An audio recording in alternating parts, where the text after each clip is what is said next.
What's up, Thrashers, and welcome back to the ThrashManiac99 YouTube channel, and yes, it is finally back after almost a year since the last time I did one of these.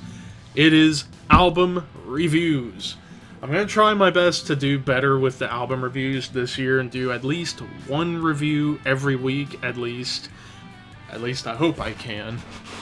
And, yeah, we're back. 2021, we're finally here, and time to get to some more metal coming out here in 2021. And we're kicking things off for 2021 with a huge album to me.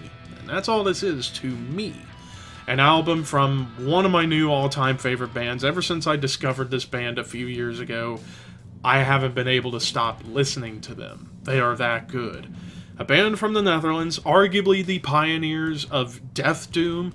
I am, of course, talking about Asphyx.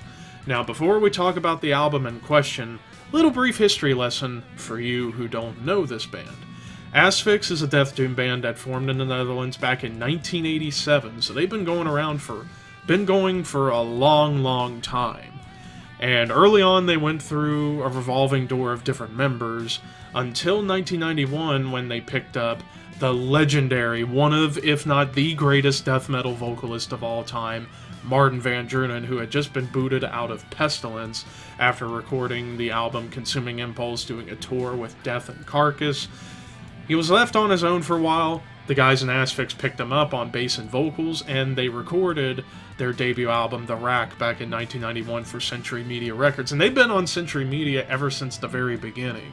So, Century Media has been very helpful to the band ever since they started. And Asphyx are like the Cannibal Corpse to Metal Blade, the one band that's been on Century Media from the start, never left them, and have been consistent in what they've been doing.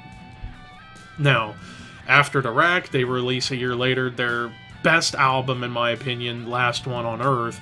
And then Martin was out of the band. Then they went through a couple different vocalists over the next several years with their next three releases, the self-titled album, God Cries, and On the Wings of Inferno. Also released the demo album there from 1990 called Embrace the Death, which was songs that were originally supposed to have been on The Rack before they picked up Martin and rewritten the lyrics and song titles, because Martin Van Drunen has stated that he's not really into writing occult lyrics. He likes writing more death and war and torturous lyrics.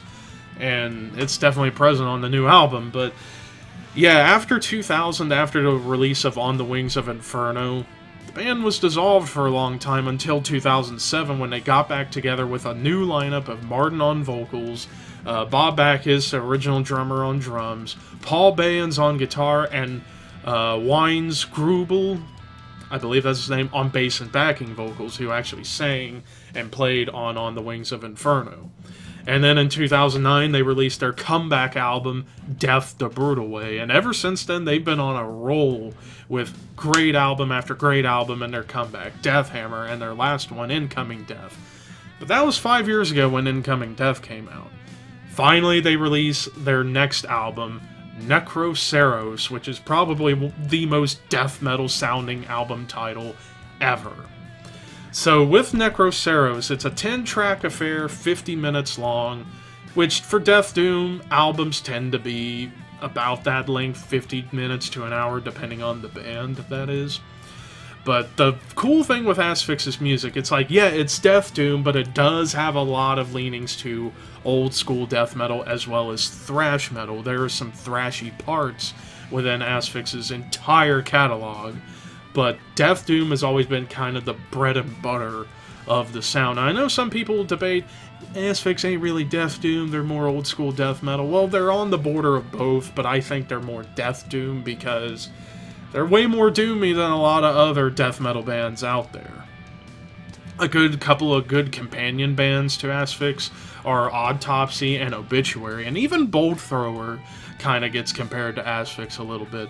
But enough of all that, let's talk about Necroceros. So, one thing I noticed, the first three tracks, Soul Cura's Death, Molten Black Earth, and Mount Skull, it starts off fairly mid-tempo thrash-oriented with the Soul Cura's Death, which is, again, I wish I wrote the lyrics and the song title for Soul Kira's Death, because that's just so death metal. It's so death metal. And that was a 4-minute opener, and then things start getting slower when we get to the song Molten Black Earth, then even slower with one of my favorite tracks of the album, Mount Skull. And then you get to the next track, which is one of the shorter songs of the album, Knights Templar Stand. And this was one of the 3 singles they released off of this album, and it's a really good song, but I do feel like out of the first half, this was the weakest track, at least in my personal opinion. Although what I do like about the song, though, is that it felt like a more galloping song with a couple of thrash parts thrown into the mix, which I do typically enjoy from Asphyx, but on this track, wasn't that big a fan of it, although I do appreciate it and I do think it's a really good track, but it does kind of hold back the first half a little bit. But then you end the first half with, in my opinion, the best song of the album, the longest song of the album, and in my opinion, the album that should have been the closing track, 3 Years of Famine. This dark, brooding, death doom epic with one of the most beautiful, clean guitar melodies I have ever heard. It kind of would remind me of stuff like Megadeth, Opeth, Black Sabbath a little bit. It's just so beautiful sounding, yet it sounds so eerie. And I really, really like that about this track. Then after 3 Years of Famine, you get the shortest song of the album, and the first single of the album, Botox Implosion, which is a furious, fast and furious monster of a death metal track that's got a lot of thrash lenience to it. And also, this is the one song of the album that, to me, sounds like classic Asphyx as far as the guitars. D standard guitar tuning, whereas every other track on this album's like B tuning, whether it's drop B or B standard, I can't think. But regardless, Botox Implosion was like the one track on this album that felt like classic Asphyx in terms of the sound. Not so much the music, like the whole album's typical Asphyx for you, but as far as the sonics and the sound, Botox Implosion sounded like classic Asphyx to me, and I loved this track. In Blazing Oceans, we kind of get back to the trope of the beginning of the album where you start off with a thrasher, then you get slower. But then instead of going even slower, you get to the 4-minute epic, The Nameless Elite, which was perhaps my favorite, along with Botox Implosion, in terms of the singles. And it's a damn good track. It's a great song all about World War II. It's very slow, mid-tempo slow, with a thrash part, because, of course, what's an Asphyx album without a thrash part in a song? And then Yield or Die, it's kind of like Knights Templar Stand. It's like the other song that I feel kind of does hold this album back a little bit. And in my opinion, Yield or Die was perhaps the weakest track of the album. Not saying it was a bad song by any means, but I just felt like when you're following up such a good song with the Nameless Elite, it just didn't quite carry enough weight for me, if that makes any sense. But then you get to the final track, the title track, Necroceros, which typically in Asphyx's albums, they seem to have a tradition of including at least one self-titled song on an album. Why did I say at least one? There's always a self-titled, or title track, I should say, on the album. The only one I don't think that had a title track was on the self-title, and that's because they've done 2 self-titled songs. One on Last One on Earth, and one on Death the Brutal Way.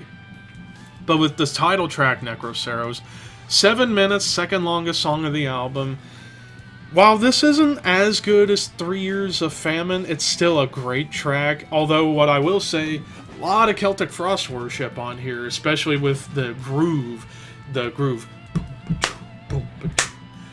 which you would hear on albums like Morbid Tales and To Megatherion, that the Celtic Frost groove that some people call it. But, and again, Celtic Frost is a great example of a companion band to Asphyx's music, especially with this album kind of reminiscing more of like the Monotheist album. Then again, really, Asphyx as a whole kind of remind me a little bit of Celtic Frost in terms of like diversifying speed and heaviness and melody and all this and that and blah blah blah. But yeah, with the title track, it definitely was apparent that it was heavily inspired by Celtic Frost within the groove department. And that concludes the album. So overall, Necroceros, I'm not going to rank it up against their classic catalog like the first 3 albums, because nothing...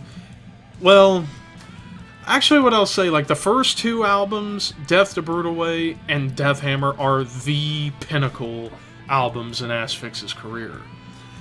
What I will say, this album is better than Incoming Death, even though Incoming Death is a mammoth of an album. Necroceros I like a little bit more than Incoming Death.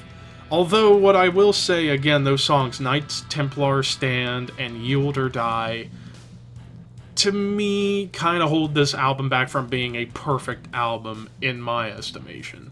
If those 2 songs were put on, like, an EP, or were, like, considered bonus tracks, that ain't really canon to the album, and leave the other 8 tracks as they were, then this album would be a perfect album, in my opinion. But because you got those 2 songs that, don't get me wrong, very, very good songs, but just not the best songs on the album. I feel everything else on this album blow those 2 songs out of the water. The only other thing I wish they did more songs in D standard, because I really like that sound that Asphyx pulls off with that guitar tuning. But I have no problem with it being in the B tuning. And also, this album I would compare to not only Monotheist by Celtic Frost, but to any Hooded Menace album. And then again, Hooded Menace are often seen in the same breath in the music as Asphyx. Although, of course, Asphyx has the thrash parts, whereas Hooded Menace is totally stripped down traditional Death Doom. But in the sonics, they kind of merge together, especially on this album, because of the guitars. But the track 3 Years of Famine, and that, of course, is another thing. That song should have been the closer, because there was just nothing that was going to top it. It was such an amazing song, and it should have been the closer, and the title track should have been the 5th song on the album. But no other complaints than that. So overall, and quick announcement, I am no longer doing the out of 40 scoring system that I feel like was stupid. Instead, I'm just going to do 1 to 10, rank it from 1 to 10. I'm going to give this a 9 out of 10. It's a great album, amazing album. Who knows, maybe those 2 songs, whenever we get closer to the end of the year for the Album of the Year list, maybe those 2 songs will grow on me, and maybe I'll appreciate them more and then give this album a higher score at the end of the year. But for now, it's a 9 out of 10. It's an amazing album. Highly recommend you check this out. It fucking is amazing. So overall, what did you guys think of Necroceros by Asphyx? Let me know in the comments section below. I'm going to try and do at least 1 review every Tuesday. Next week, I'm going to be talking about the new Accept album, Too Mean to Die. But until then, horns high, and I will see you soon.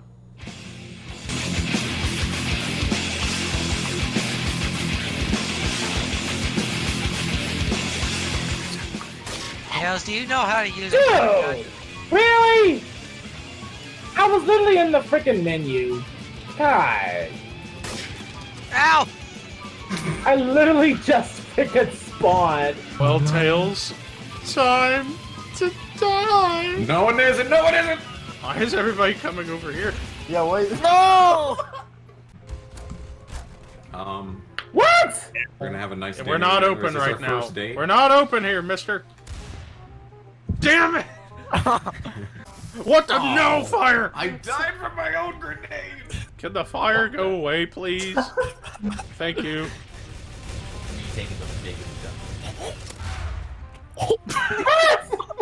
Oh my. The pigeon struck again!